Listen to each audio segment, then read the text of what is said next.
yeah. So what I'm gonna do, I'm gonna try. I don't know if I can, but I'm gonna try to explain this Chicago psychologist and kind of a Cold War that's been going on for 14. It ended in the beginning of this year. This year, in the beginning of this year, when a judge, a Chicago judge, ruled that they could no longer bother us or pester us, or you know, you gotta have like these restraining orders and all this stuff. Um, so why would this be? Why would there be like restraining orders for psychologists, top-notch psychologists against me and um, my two daughters, Arcadia and Farina. So, and what was this thing about? Okay, so what it was about was there's three Gold Coast psychologists that live on a Gold Coast of Chicago. Well, people who don't come from Chicago don't really probably, like people who live out there past Wicker Park and Bucktown and all that. North. They're in the wealthy neighborhoods basically, and I don't really there's confusion as to where this war starts. We know how it ends in the beginning of this year. It ends after 14 years. It ended. Um, so what was happening? Well, basically, me and my two daughters were being extorted by psychologists. Now that's a strange thing to say. First of all, people don't really believe you when you bring this up, and this was something we had to face all the time. Because there's something that comes with titles. So if a person is a like a doctor or someone that is somewhat revered in society, they tend to believe them. You know, and these three people, let's make up names. Let's say John and Mary and Jacob. Okay, we'll say three names. Okay, that's not their names, but there's these three psychologists, and they're not psychiatrists. They're psychologists. We don't have a problem with psychiatrists. It's a totally different psychology. But we've had problems with psychologists for quite a long time. So this war between me and the war that me and my daughters had with these psychologists lasted for in excess of 14 years. Now, here's the thing. Um, I've only got to know because my daughters, they didn't get to know me until they were older, 24, 20, and 20, So, they've been giving them problems since we, you know, started father-daughter relationship. That's how far I'm going to say they've been a problem, the psychologist. So what's the problem? Okay, well, here it is. So somehow, some way, um, we got under the radar of these top-notch psychologists. Like out of places. I ain't gonna say. In other words, there's some respectful institutions in Chicago that they work for. Matter of fact, they run these institutions, and you got family psychologists, guys that have a lot of money, well established. Coming back and forth to Chicago, different states and different cities, different states, have a lot of money, write books, write family therapy books and all this and that. So by the time they hear about me and Farina and Arcadia, they're all of them are well established and very well revered in the psychological community and the Chicago community in general. So where they live, they're sitting at the top of the heap, so to speak. So they're well off, they're well educated, very well educated. They're financially successful. They're rich basically, and uh, they're trying to they're also trying to become pioneers and kind of a new form of postmodern psychology. When you're writing these books about family therapy, about different techniques and so forth. Okay, what the hell does that have to do with us? Well, it has nothing to do with us, really. It doesn't. But unfortunately, um, so uh, you know, we come to their attention in a strange way. This is where a lot of legalities come from. So what we are activists. We're mediators. I'm a Templar, and I do this kind of social mediation thing, and so do my daughter. So now they're Wikkani, I'm a Templar. So we have different methods, but we basically have the same mission and ideals. You know, yeah. So because of the practice, the craft we use during these mediations, it causes some psychologists to become fascinated over these methods. Okay, now why is this? Well, um, unbeknownst to them at the time, 14, 15 years ago, they never heard of epistemology, which is kind of odd because psychology comes from epistemology. That's where it comes from. And to psychologists, they, if they ever did the research, they probably thought that many, many years ago, well, not hundreds of years ago, out of the Mediterranean, the Greek area, you got epistemology, and in epistemology, with philosophy and so forth, they form mediation. This is where people, mediators, come to solve different degrees of problems in whatever communities. Okay, and as time passes, this becomes epistemologic mediation. That's what it's called. You can actually look this up. A lot of it is in Wikipedia. That's how common epistemology was. But a lot of people don't know what it is. So basically, over the years, it starts to evolve. And the way it evolves, it starts to evolve by using psychological tactics, and then when that generation passes, they pass it on to another generation, and then that generation refines it, and so on and so on and so on. So you're looking about 900 years ago when epistemology becomes mediation and so forth. And so different families, Sinclair, Rosengren, Jurek, Itanic, Teutonic Knights, Templar Knights, Malta, um, the Swiss, as they say. It's kind of a weird word when you say Swiss. Mediators, Greek mediators, some of the first ones. They have in their family lines growing up. That's part of their responsibility is refining this craft called E.M.A, which is the abbreviation is E.M.A. It's like a girl's name, Emma. Hey, Emma. That's epistemologic mediation. Um, and also, really, it's epistemologic mental alchemy. That's where you get the acronym E.M.A. Okay. So psychologists don't even know about this history, and the reason why they don't know about this because a lot of them they're basically arrogant. Psychology, not psychiatrists, but psychologists they have a system, and they learn from these schools, and then their mentor. They even if some of the stuff they kind of think is wrong, they have a kind of a thing where they just kind of do what their mentors do, and they set up this system. Now, we never liked it. Also, in other words, people who practice E.M.A, we've known about psychology because psychology didn't come into the picture until maybe, gee whiz, holy crap, like 600 years after E.M.A. So E.M.A has been around for 600 years before the first psychologist. Um, so that is the history. So what does that have to do with what I'm talking about? Well, it has a lot to do. Matter of fact, that's basically the problem.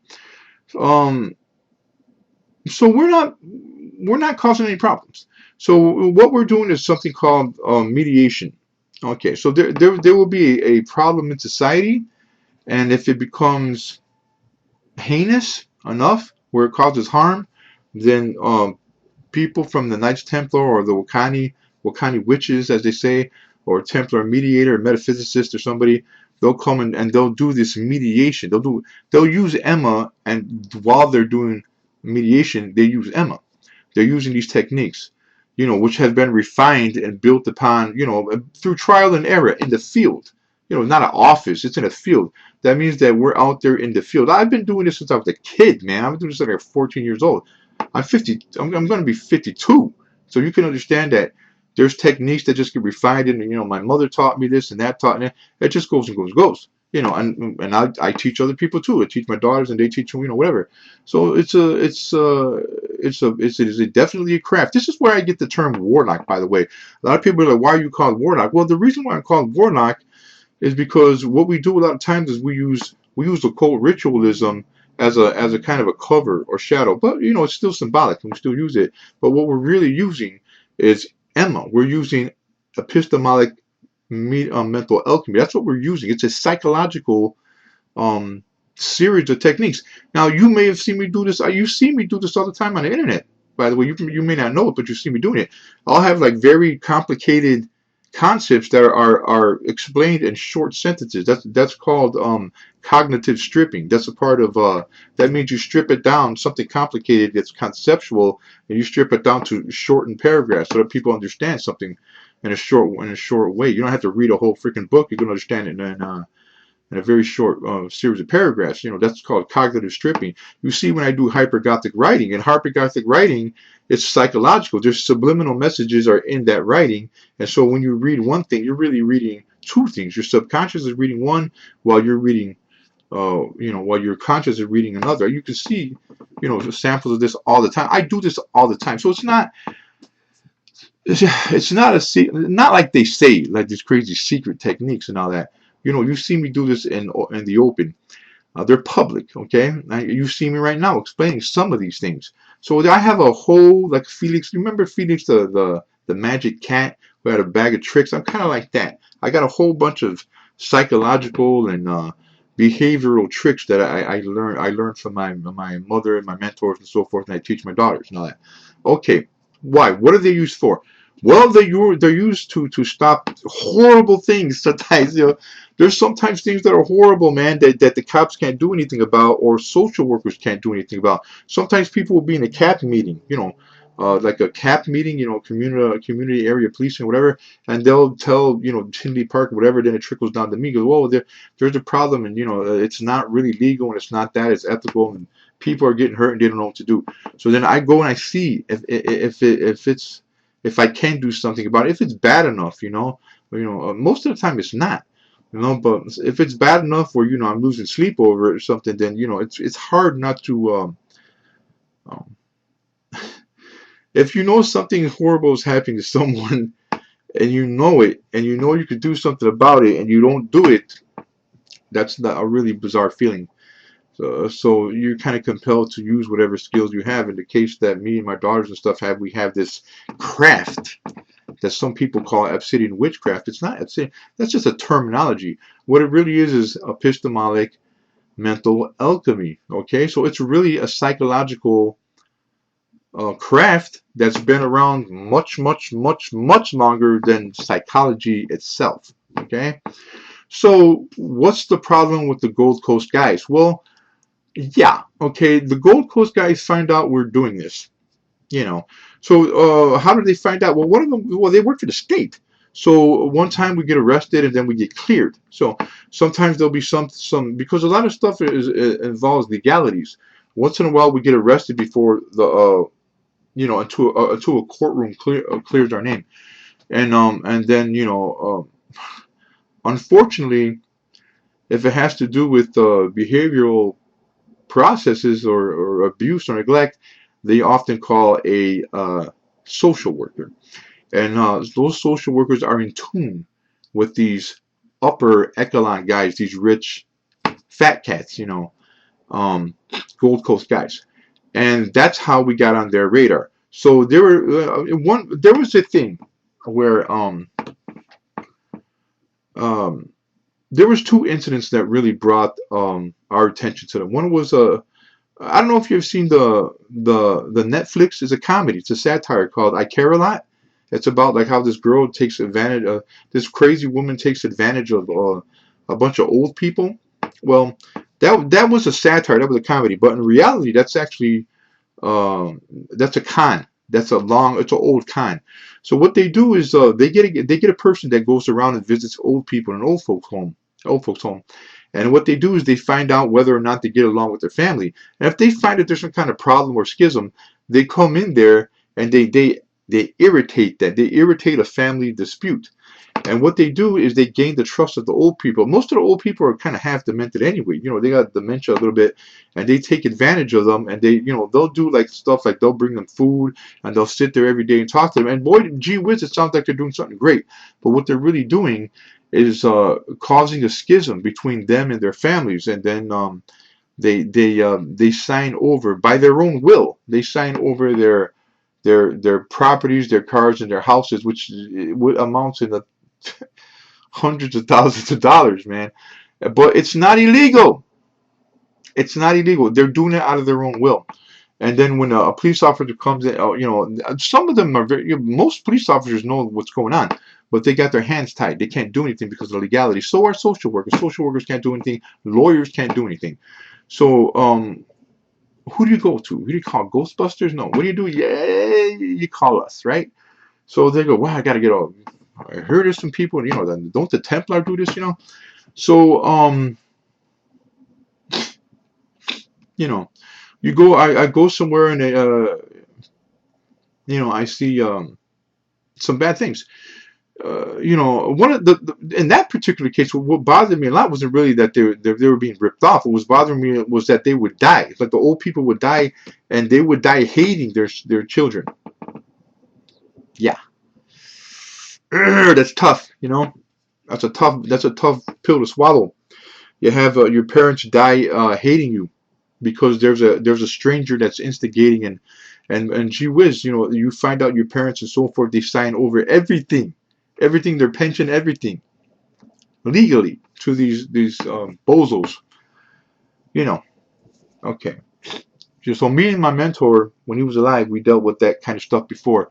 You know, it was happening again. You know, I had my daughters practice up on them. You know, and you know, social workers came by. You know, they try to get involved in a situation. Well, you know, what are you guys doing? You know, they're asking questions about me and my daughters and whatever. Like, why do you guys get involved in this? You know, you guys are not professionals. What are you doing? Hey, what are you talking about? We're not psychologists. We're people. That's it. You know why I did it? Because I couldn't stand somebody else doing it, and I had the ability to stop it, and I stopped it. They're not hurt. Nobody's hurt. They got pacified. When they're pacification means that you stop those kind of you stop heinous acts without really hurt. You're not killing anybody. It's not a comic book. It's not the Punisher. You know what I mean? You just kind of you stop people because you ask. Yeah, you know, you let them know. People care, Doc, and eventually they let go. What's the problem? How is Farina, Arcadia, and me doing anything bad? You know what I'm saying? But these Gold Coast snoots, which I call snoots because they are not in the field. Everything they learn comes from a college, Harvard, Yale, Princeton. Ooh, you know.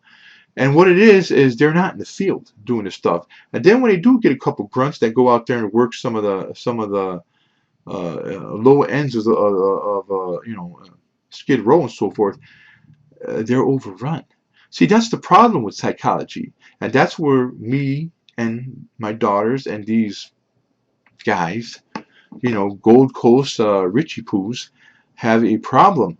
And what it is an ethical issue. They're interfering into our actions and our activism, right? Because they believe that little us, we're not qualified. And despite the fact that we've been doing this stuff since, I don't know, 900 years, it's a little bit of kind of a good credit call. See? The fact that there's don't know about it, us and that this stuff has been going on for 900 years is their ignorance, not us. Okay? We're not asking them to do anything. Why are they interfering with our activism? Get me? So they do. And then when we don't want to cooperate, they go, how are you doing this? How do you do that? How do you do this? Here's the problem with these guys. They really are appalled by the things we do, our methods. And then because they know that it's real, that they suddenly discover that there's something that's like psychology that's much, much older, that has much, much more gravitas in the real world, in the field, and they're stunned. They're, well, gee whiz, there got to be something wrong with this. It's got to be wrong. It's got to be bad. Why? Why? Because the psychologist is not running it. So guess what? We go toe to toe, head to head. So we go philosophically against each other. So what's the problem? What's the problem with me? What's the problem with them? I got no problem. I just want them to leave us alone, right? But they don't. They start making up all kind of charges.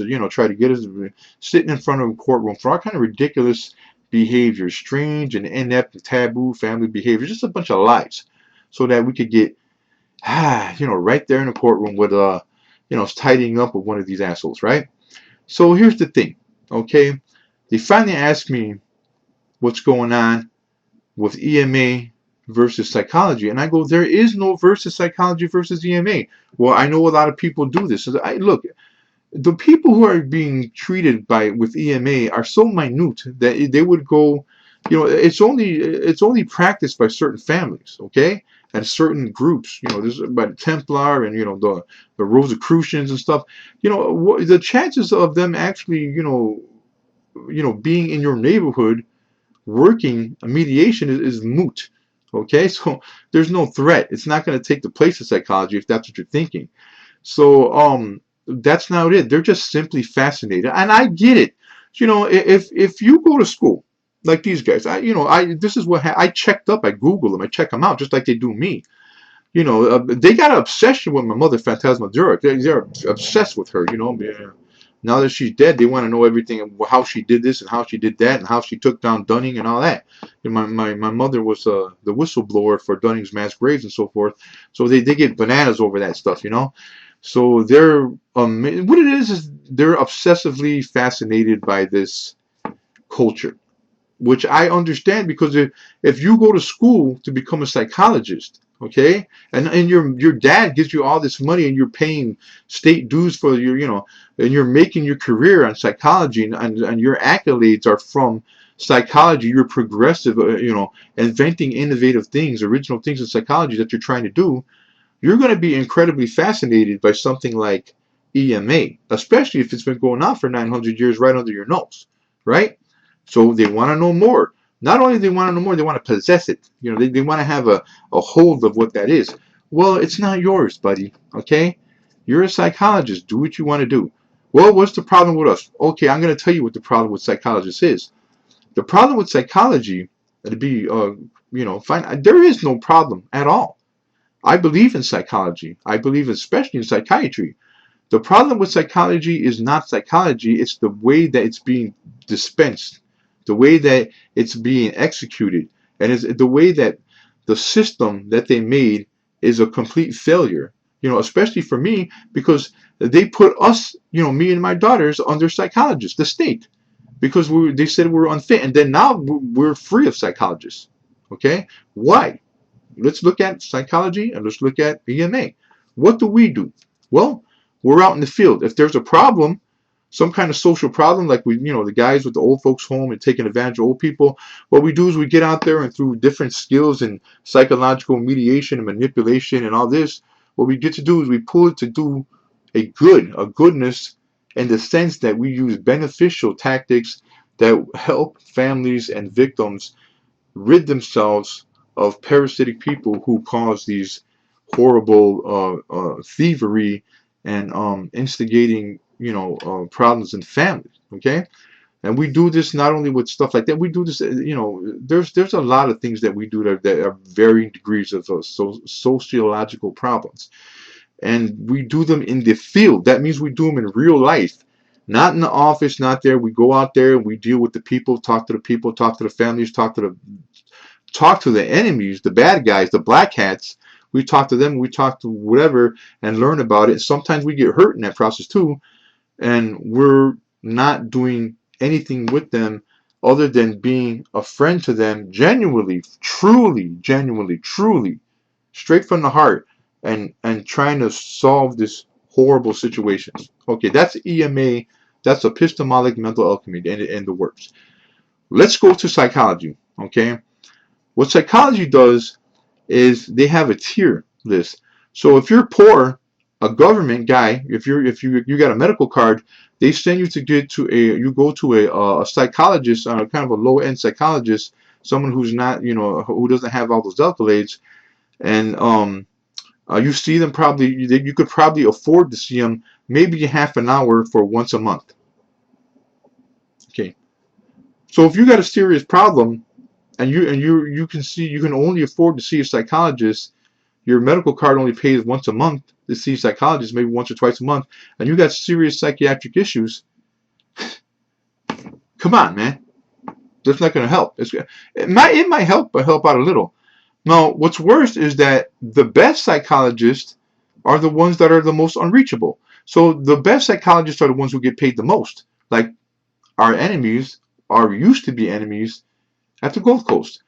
And they do not see poor people because they don't see people who have the medical card. So in other words, they could be a person, a homeless person, who has terrible, terrible mental issues, but can never get the help he needs from the most practiced and most, um, the most awarded psychologists. In other words, rich people only see rich people, and poor people only see poor people.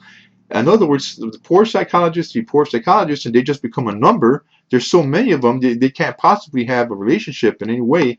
And then they do have psychologists that do,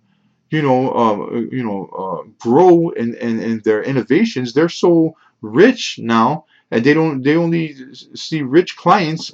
A poor homeless guy who's sick in the head very badly, suffering from mental torments, is never going to get help from somebody like John or Mary or Jacob sitting up there at the Gold Coast, because that's the way the system is. In other words, if your mother was sick, depressed, suicidally depressed, and she was a poor Mexican lady who didn't really speak good English or anything and needs help really bad from a really, really good psychologist, it's never going to happen, because the way the system works, you have to be rich, to go pay an awarded psychologist $150 an hour. Who made that system? Who did that? They did it themselves. In other words, the best psychologists that they have are unreachable to the most sick people. The sickest people who should be seeing the best psychologists, they make it so that is impossible. Okay? That's the truth. And they know it. And then you're going to go and say, well, you guys are out there doing this and this and that in the field. What is that about? I don't, you heard what I said. I don't got anything against psychology. I got an issue with the way it's dispensed. And it was like that 10 years ago. It's like that 20 years ago. It's like that 40 years. It's like that for over 100 years. It's the same nonsense. You got their very best. That means the very best psychologists they have are the most unreachable to the people who need them most. That's the absolute truth. They can't even argue with that. That's their system. Then they go, well, what's the solution? We can't do anything. We can't have a personal relationship with everybody. Dude, do you know how easy that solution is? When psychology first came out, it was not in the hands of pure psychology. It was not. When psychology came out, it was a field that was taught in schools and so forth. And so every family that was taught it, every family could recognize certain things that were psychological illnesses. For if you had a sister that was start showing signs of psychopathy, and you go to school and you learn a little bit of psychology in class like they used to have, you would be able to recognize some aspects of narcissism, of psychopathy. You would actually be able to recognize it, and you can actually tinker with your family and say, hey, you know what? I'm going to have a real genuine talk. Do you understand that you're showing signs of depression? You're showing suicidal signs. You could be talking to your sister and say, hey, I'm worried about you, man. You're showing signs of suicidal thoughts and everything. And we learned this in school, and maybe you should take precautions. Or somebody who's acting so narcissistic. Are you aware of the way you act? See, that's the way it was taught. In other words, psychology was used for everyone. Psychology was used as a general practice for everybody that learned it when they went to school. There was no use for psychologists because psychology itself was the instrument that, if you knew about psychology and were taught about it in school, you in fact could use a little bit of it to help your friends and family. And that's exactly what happened. Some of these things were going on all the way into the 1920s, where they taught psychology, right? But no, what they wanted to do was say, no, psychology has to be only in the hands, exclusively in the hands of psychologists. And then they invented the system where only the rich people, the best psychologists are the rich people, and they're the most unreachable. And the people who need it the most are usually the sickest people and the poorest people. And of course, the gap. They're not going to be able to ever get help because the system they made. Okay, so they know that, and we know that, and then we start having this huge philosophical war over this crap, and it becomes really personal.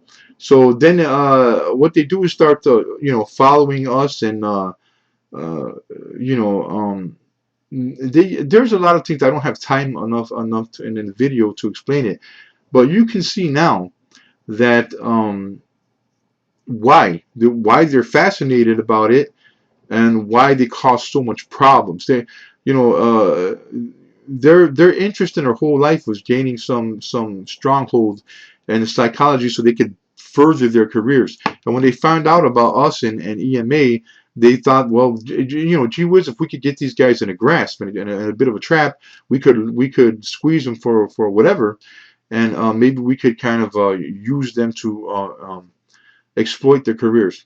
That's really what's going on. So how did it end? Well, there was a lot of stuff that happened. I don't have the time to get into it. There was a lot of vicious things that happened. One of the things they did was spread a lot of stuff on the internet under a different name. This is very, very appalling because you have people who've taken a Hippocratic. Well, I don't know if they take a Hippocratic oath like a doctor, but these are psychologists, professional psychologists that treat people even today, in active professions. And what they did was they spread a lot of rumors about me and my daughters, completely untrue. A lot of rumors about the Templar and the Wikkani and all that stuff. And then when we found out about it, we stopped it. Because it's illegal to do that. It's slander. And then what they did is they thought they were going to do a neat trick, and they decided to use a pseudonym. Gee whiz. They decided they were going to use different names. On Instagram and Facebook and Reddit and you name it. Anything that's gonna kind of taint or make E.M.A sound horrible. And make us look really trying to make us look like devil worshippers and Halloween witches and stuff. That's that's illegal. That's slander. So what they did was they killed themselves in a way because they ended up making another false charge, and we went to court. So my daughters, Farina and Arcadia and me went to court, and one of the things they didn't expect was that my daughters are good at a lot of technology. They're technological, and they knew how to trace the IP address, the internet provider address. So when the judge was overseeing the case between us and these three Gold Coast cats. Two guys, one girl. Very, very well respected people. I thought for sure that he was gonna side with them, but lo and behold, Farina was able to provide the judge with the internet provider that was, making all this slander on the internet, and he checked it out, and it was the sister of the big mouth, the one talking all the most trash.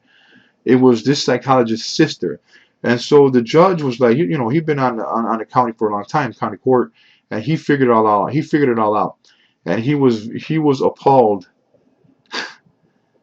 He was disgusted and repulsed that professional psychologists with that kind of esteem, that prestige, that title and prestige, which they had. They were very, very prestigious, and they still are because they run some of these institutions known for psychology. And he found out that they were slandering us, and said that was incredibly unethical. It's against Hippocratic oaths and so forth. And he sided with us, and that's where he put the pin of restraining orders. Well, hey, you know what? We're gonna make you will no longer have to worry about psychologists.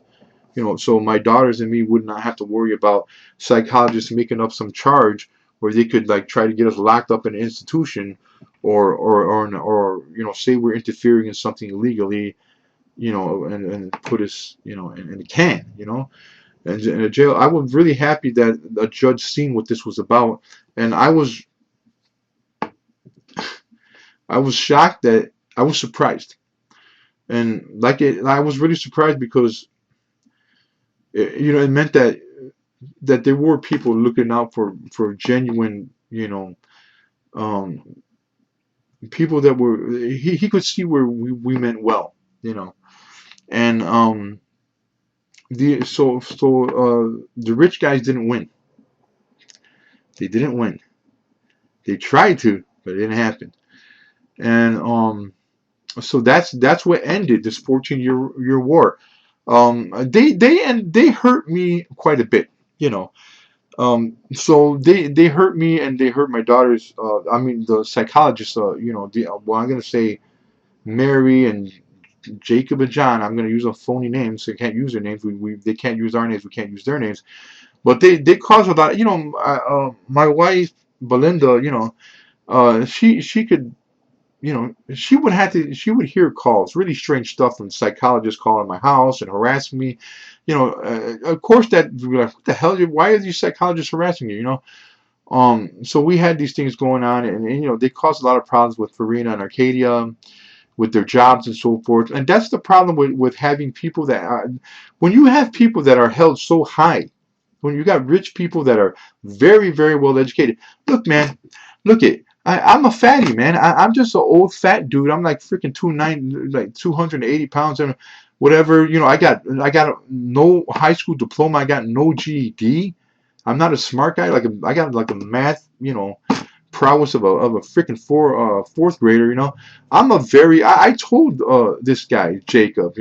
I'm like, hey man, I'm very unworthy to be your villain. You need a better class of villain than me. Catch my drift? Kind of like a comic book thing. I'm nobody, dude. Aren't you embarrassed that people are saying, well, you got Dark Riddle versus these guys. You should be embarrassed, man. I'm nobody, man. I'm truly a nobody.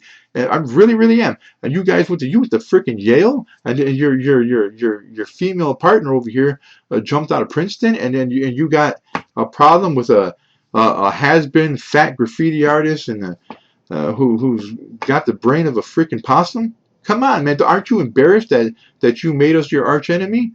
Two goth girls, two goth girls, and a has-been fatty, a poor guy. Come on, man! Aren't you embarrassed that you made us your enemies? That you made all this big big popular hoo-ha brouhaha over? You should be ashamed of yourself, man. You I don't get it. You know what I'm saying? But that's over. Um, the judge he ordered help out to get rid of that slander. Mostly everything's gone from the internet. Everything they write about is complete trash. You know, and when they do write stuff because of them. So in other words, if you have a guy off the street tell you, "Hey, I seen a UFO," you're not going to believe the guy. There ain't no freaking UFO. You see a guy like if you see a homeless guy go, "Hey, I seen a UFO," you're not going to believe him. But if you see some freaking psychologist, that comes out of Yale with a title, with a prestige, a guy that writes a bunch of family therapy books with prestige and a title, and he tells you, "Hey man, I seen a UFO." No, normally you'd say you're full of shit. I don't believe in aliens, but because of his title, well, gee whiz, maybe there is a UFO. You see what I'm saying? So what these guys did was they used their prestige and title to really, really hurt us, slander us, and they did. Yeah, it affected our lives, and it took a long, long time to get all the stuff scrubbed from the internet, and it took a long time to revive my mother's good name and revive my sister's good name and so forth, and show people the Wikkani and the Templar are not evil people. We're not devil worshippers. I'm a Christian. You know what I'm saying?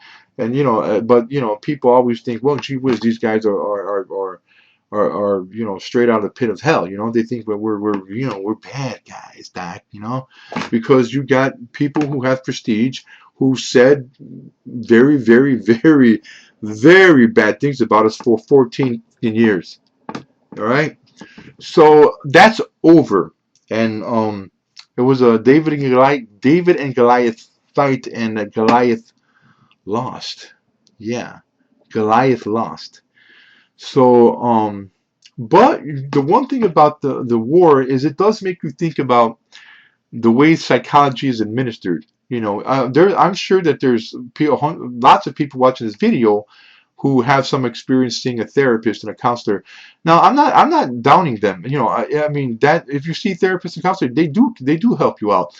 But if you got to be very careful about psychologists and the way they administer things. And I told you before, the way they do things, the way the system that they created, that's been in the system for 100 years, about 140 years now, is that their very best, the psychologists, when they get, you know, rich enough and just pile on those accolades and those awards, all they do is get richer and unreachable, so that the people who need psychology the most are the people they're most likely unable to see, because their arrogance and their richness, you know, their adherence to wealth makes it impossible. Now, I don't think that that's even arguable. So that's the one thing I hope people can shine a light on, hopefully.